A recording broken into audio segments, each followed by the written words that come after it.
नमस्कार दोस्तों, आज हम पढ़ने जा रहे हैं कक्षा 8 की गणित अध्याय 3 प्रश्नावली 3.3। तो प्रश्नावली 3.3 शुरू करने के पहले हमें चतुर्भुजों के प्रकार के बारे में जानना है। तो चलिए आगे हम जानते हैं चतुर्भुजों के प्रकारों के बारे में बच्चों। तो देखेंगे बच्चों, तो चतुर्भुजों के प्रकारों के बारे में हम जानना चाहते हैं यहाँ पास। तो सबसे पहले शुरू में हम बात करेंगे समलंब चतुर्भुज के बारे में। समलंब चतुर्भुज।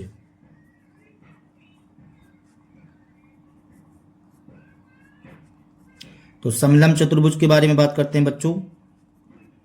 तो देखिए, समलंब चतुर्भुज में क्या रहता है, इसका एक युग्म समांतर होता है। जैसे आकृति में बात कही जाए तो ये देखिए, हम यहाँ समलंब चतुर्भुज की आकृति बनाए दे रहे हैं बच्चों।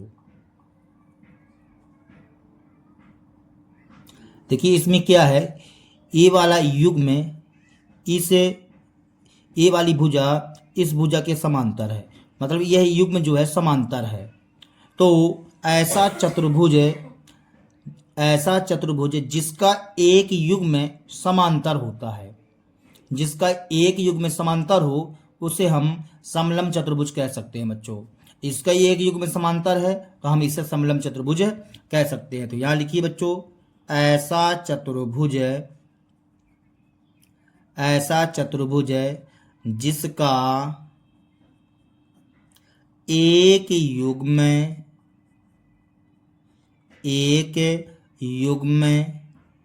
समांतर होता है समलंब चतुर्भुज कहलाता है। समलंब चतुर्भुज कहलाता है। तो हमने क्या बोला बच्चों कि ऐसा चतुर्भुज जिसका एक युग्म समांतर हो उसे हम समलंब चतुर्भुज कहते हैं बच्चों। तो अब हम देखेंगे,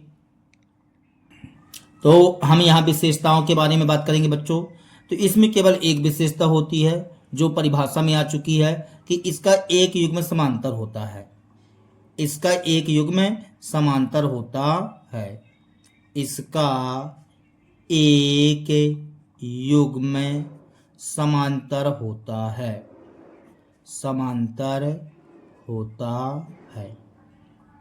अब हम चलते हैं बच्चों समांतर चतुर्भुज में बच्चों। तो समांतर चतुर्भुज के बारे में बात करेंगे। तो समांतर चतुर्भुज के बारे में बात करते हैं बच्चों। ऐसा चतुर्भुज जिसके दोनों सम्मुख युग्म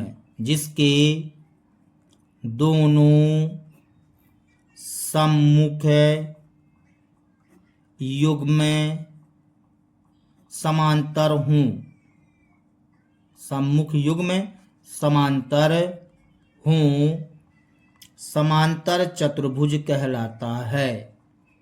समांतर चतुर्भुज कहलाता है।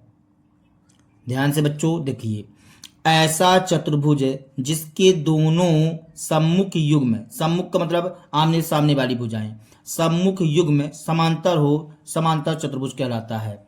यहाँ पास देखिए बच्चों, यहाँ पास हम चतुर्भुज बनाने जा रहे हैं।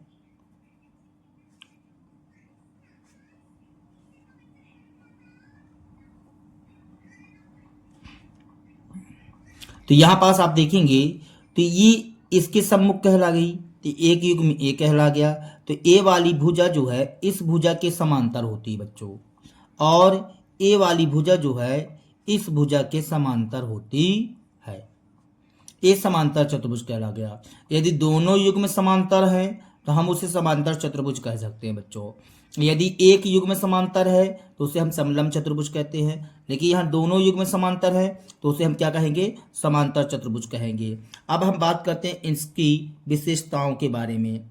तो यहाँ लिखते हैं विशेषताएं। तो देखिए इसमें क्या क्या विशेषताएं होती है बच्चों। पहली विशेषता हमें तो ये पता है कि सरसम्मुख भुजाएं क्या होती हैं, समांतर होती हैं। सम्मुख भुजाएं, सम्मुख भुजाएं समांतर होती हैं, सम्मुख भुजा समांतर होती हैं। अब दूसरी चीज हम जानेंगे, सम्मुख भुजा बराबर भी होती है बच्चों। ए वाली भुजा इसके बराबर होती है और ए वाली भुजा इसके बराबर होती है। तो यहाँ लिख देंगे सम्मुख भुजाएं, सम्मुख भुजाएं समान लंबाई की होती हैं, समान लंबाई की होती हैं बच्चों। तीसरा चीज, इसके सम्मुख कोण जो होते हैं बच्चों समान होते हैं। सम्मुख कोण क्या होते हैं, समान होते हैं। ए वाला कोण इसके बराबर होता है और ए वाला कोण इस कोण के बराबर होता है। ठीक है बच्चों, तो हम यहाँ पास लिख रहे हैं इसके सम्मुख कोण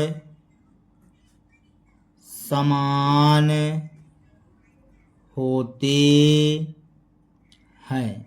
इसके सम्मुख कोण क्या होते हैं, समान होते हैं।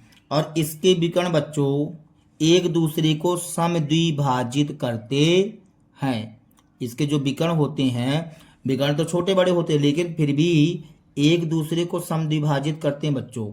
जितना हिस्सा यहाँ इस साइड हुआ उतना हिस्सा इस साइड हुआ, और जितना हिस्सा यहाँ साइड है बच्चों उतना हिस्सा यहाँ साइड है। तो यहाँ हम कहना चाहते हैं इसके विकर्ण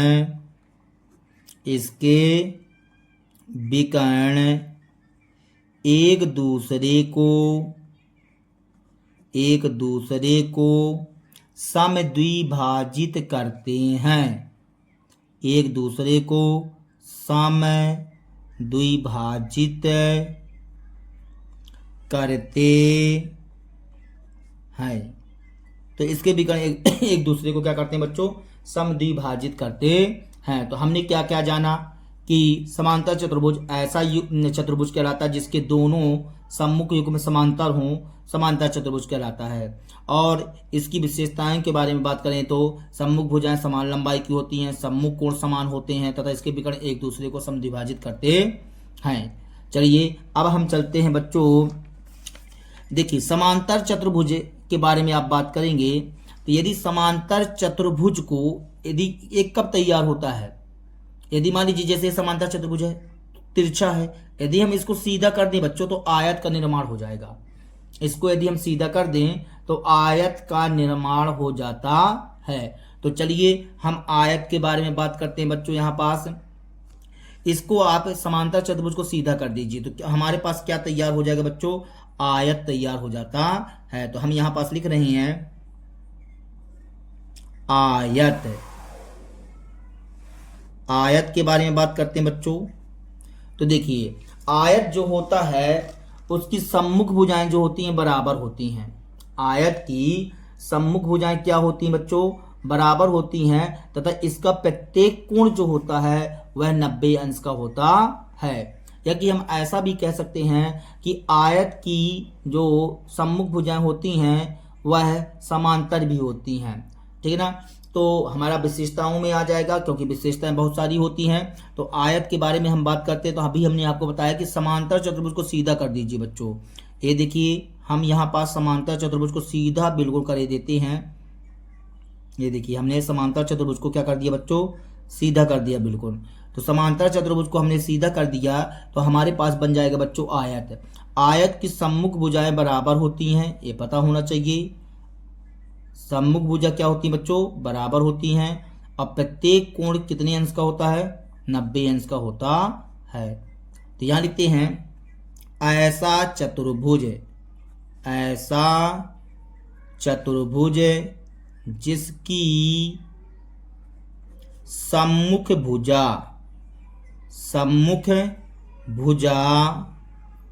समान लंबाई की हूँ, समान लंबाई की हूँ तथा प्रत्येक कोण समकोण हो तो वह आयत कहलाता है। अब यहाँ पास हमने समांतर के बारे में नहीं लिखा। क्यों नहीं लिखा? क्योंकि समकोण जब हमने लिख दिया तो यहाँ पास जब 90-90 का कोण बनाएगा तो समांतर ही रहेगा बच्चों। ठीक है ना। अब हम बात करते हैं इसकी विशेषताओं के बारे में। तो देखेंगे विशेषताओं में, यहाँ हम लिखते हैं विशेषताएं। तो विशेषताएं में आ जाएगा बच्चों, सबसे पहली बात, सम्मुख भुजा समान होती है। सम्मुख भुजा समान लंबाई की होती है। सम्मुख भुजा समान लंबाई की होती है और सम्मुख भुजा समांतर भी होती है बच्चों। सम्मुख भुजा समांतर होती है। सम्मुख भुजा समांतर होती है बच्चों। और साथ में प्रत्येक कोण कितने अंश का होता है? 90 अंश का। तो यहाँ लिख दीजिए प्रत्येक कोण समकोण होता है। अब बात कही जाए विकर्ण के बारे में बच्चों, तो इसके विकर्ण, दोनों विकर्ण जो होते हैं आपस में बराबर होते हैं। आपस में क्या होते हैं बच्चों? बराबर होते हैं और एक दूसरे को समद्विभाजित करते हैं। तो यहाँ चौथा पॉइंट, इसके विकर्ण समान लंबाई के होते हैं तथा एक दूसरे को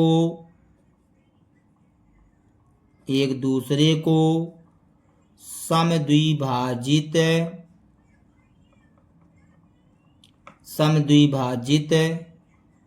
करते हैं। एक दूसरे को समद्विभाजित करते हैं बच्चों। तो आयत का सम्मुख भुजा समान लंबाई की होती है तथा इसका प्रत्येक कोण 90 अंश का होता है। ठीक है बच्चों। चलिए अब हम बात करने जा रहे हैं समचतुर्भुज के बारे में बच्चों। तो देखेंगे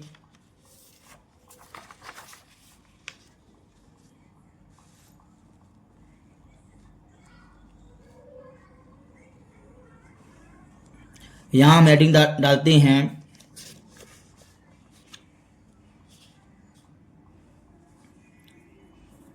समचतुर्भुज।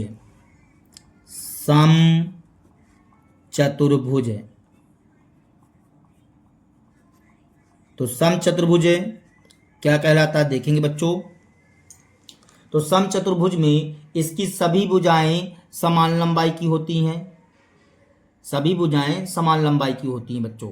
ठीक है ना। समचतुर्भुज में यदि किसी चतुर्भुज की सभी भुजाएं समान लंबाई की हो जाएं तो वह समचतुर्भुज कहलाएगा। ठीक है ना। तो यहां लिखते हैं ऐसा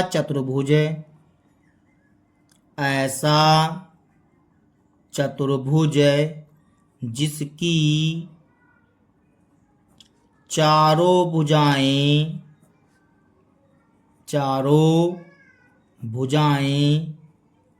समान लंबाई की हों तो वह समचतुर्भुज कहलाता है। समचतुर्भुज कहलाता है।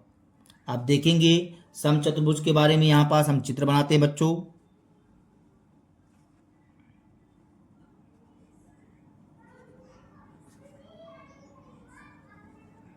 ये देखिए इसकी चारों भुजाएं बच्चों एक समान लंबाई की हैं। तो चलिए अब हम इसके विशेषताओं के बारे में बात कर लेते हैं। तो यहाँ हम लिखते हैं विशेषताएं। यहाँ हमने लिखा विशेषताएं। पहली विशेषता, इसमें कि चारों भुजाएं क्या होती हैं बच्चों, समान लंबाई की होती हैं। तो यहाँ लिख देते हैं चारों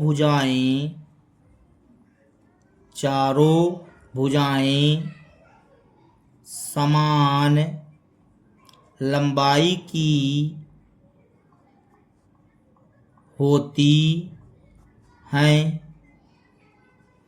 दूसरी विशेषता बच्चों इसमें सम्मुख भुजा समांतर होती है। ए वाली भुजा इसके समांतर होती है और ए वाली भुजा इसके समांतर होती है। तो लिख दीजिए बच्चों इस बात को, सम्मुख भुजा समांतर होती है।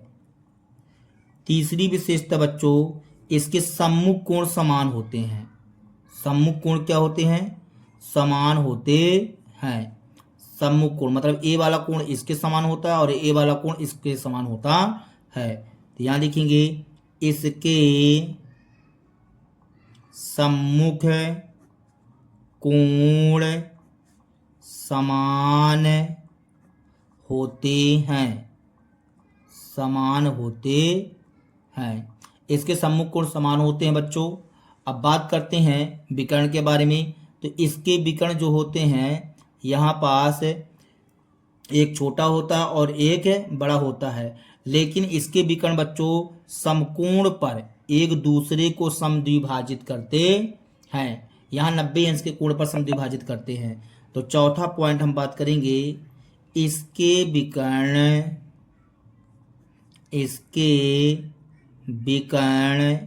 एक दूसरे को समकोण पर समद्विभाजित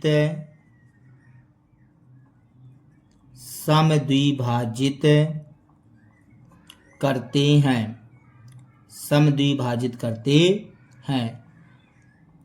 ठीक है बच्चों, अब हम बात करेंगे, अब यदि मान लीजिए आप इसी समचतुर्भुज को आप सीधा कर दीजिए, बिल्कुल क्या कर दीजिए बच्चों, सीधा कर दीजिए, तो यही समचतुर्भुज बन जाएगा बच्चों एक वर्ग के रूप में।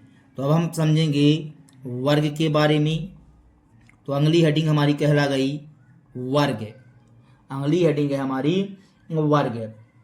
तो वर्ग की चारों भुजाएं जो होती हैं बच्चों वो समान लंबाई की होती है, लेकिन इसमें एक चीज और बताना जरूरी रहता है कि इसका प्रत्येक कोण समकोण होता है। यदि आपने बता दिया कि इसकी चारों भुजाएं बराबर होती है, वर्ग कहलाता नहीं, वह समचतुर्भुज कहलाता है। और इसमें आपने जोड़ दिया कि इसका प्रत्येक कोण समकोण है, तो वर्ग बन जाएगा। ध्यान रखिए, ऐसा चतुर्भुज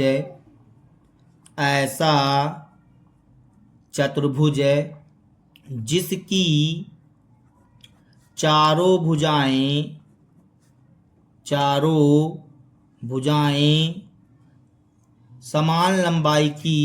तथा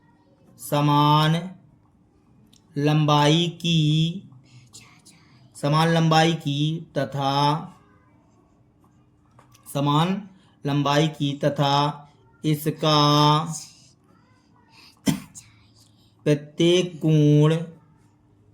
प्रत्येक कोण समकोण होता है, प्रत्येक कोण समकोण होता है। ऐसा चतुर्भुज जिसकी चारों भुजाएं समान लंबाई की तथा इसका प्रत्येक कोण समकोण हो तो, ऐसा लिख दो बच्चों, हो तो, यहां से अल्प विराम लगा लो, हो तो वह वर्ग कहलाता है। तो फिर से एक बार और पढ़ लेते हैं। ऐसा चतुर्भुज जिसकी चारों भुजाएं समान लंबाई की तथा इसका प्रत्येक कोण समकोण हो तो वह वर्ग कहलाता है। अब देखिए बच्चों, हमने बोला समचतुर्भुज को हम सीधा कर दें। क्या कर दें बच्चों, सीधा कर दें, तो वह बन जाएगा एक वर्ग। क्या बन जाएगा, वर्ग बन जाएगा बच्चों। ये देखिए यहाँ पास ये बन गया वर्ग, ये बन गया बच्चों वर्ग। तो इसकी चारों भुजाएं जो होती हैं वो समान लंबाई की होती हैं, वर्ग की चारों भुजाएं समान लंबाई की हो गई। तो यहाँ बच्चों चारों भुजाएं समान लंबाई की होती है। तो चलिए हम विशेषताएं बता देते हैं इसके बारे में। तो यहाँ हमने लिखा विशेषताएं। विशेषताएं तो पहली विशेषता यही है बच्चों, चारों भुजाएं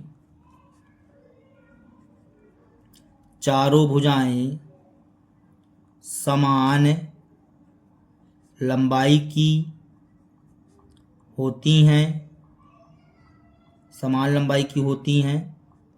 दूसरी विशेषता सम्मुख भुजा समांतर होती है, यह इसके समांतर होती है और यह इसके समांतर होती है। तो लिख दीजिए बच्चों, सम्मुख भुजा समांतर होती है, समांतर होती है।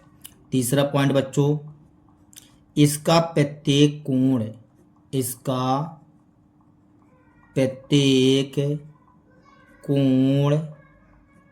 समकोण होता है।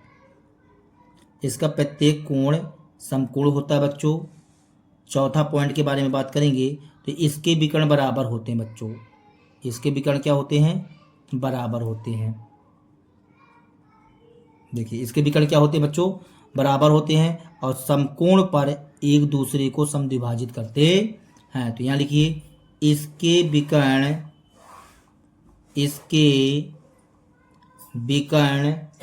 समान लंबाई के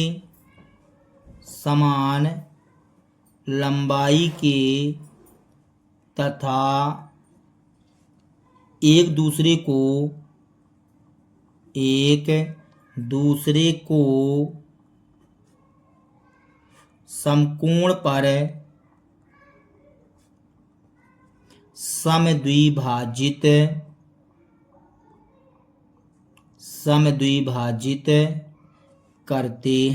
पर समद्विभाजित करते हैं। ठीक है बच्चों, तो वर्ग की विशेषता हमने आपको बताया कि चारों भुजाएं समान लंबाई की होती हैं, सम्मुख भुजा समांतर होती है, इसका प्रत्येक कोण समकोण होता है और हमने बताया इसके विकर्ण समान लंबाई के होते हैं, विकर्ण समान लंबाई के रहेंगे बच्चों, तथा एक दूसरे को समकोण पर समद्विभाजित करते हैं। तो चलिए वर्ग के बाद हम चलते हैं, एक और आकृति होती है पतंग के बारे में। तो चलिए पतंग के बारे में बात कर लेते हैं बच्चों। देखेंगे छठवीं परिभाषा है पतंग। तो पतंग तो देखे होंगे बच्चों आप लोग। तो पतंग की विशेषता होती है कि ऐसा चतुर्भुज जिसमें दो आसन्न भुजाओं के युग्म बराबर होते हैं। तो यहाँ लिखते हैं बच्चों, ऐसा चतुर्भुज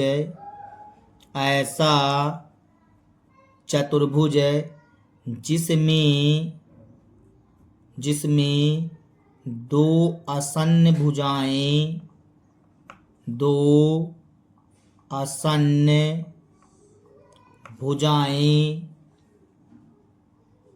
भुजाओं कर दो बच्चों, यहाँ पर आसन्न भुजाओं के युग्म बराबर होते हैं,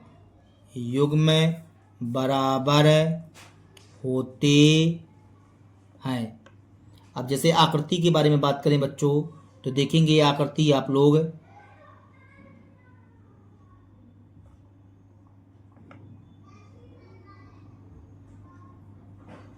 ये देखिए बच्चों, ये आसन्न भुजाएं मतलब जुड़ी हुई भुजाएं, ए वाली भुजा इसके बराबर रहेगा बच्चों और ए वाली भुजा इसके बराबर रहेगा। ठीक है, तो इसकी विशेषताओं के बारे में बात कर लेते हैं थोड़ा। तो विशेषताओं के बारे में बात करेंगे तो विकर्ण एक दूसरे पर लंब होते हैं बच्चों। सबसे पहली बात, हम इस चीज के बारे में तो जान गए कि आसन्न भुजाएं क्या होती हैं, बराबर होती हैं। तो लिख लीजिए, पहला पॉइंट है आसन्न भुजाएं समान लंबाई की होती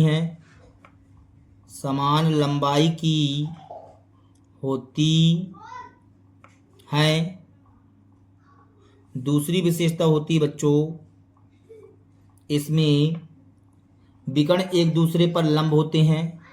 जैसे विकर्ण हो गया तो इसके विकर्ण जो होते हैं लंब होते हैं।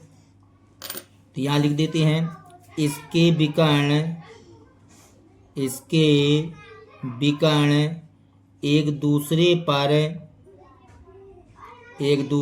पर लंब होते हैं तथा बच्चों इसका एक कोण जो होता है बराबर भी होता है। ठीक है ना। तो देखिए कैसे, जैसे मान लीजिए आप ए वाला कोण देखेंगे, ए वाला कोण और ए वाला कोण, ये दोनों कोण आपस में बराबर होते हैं बच्चों।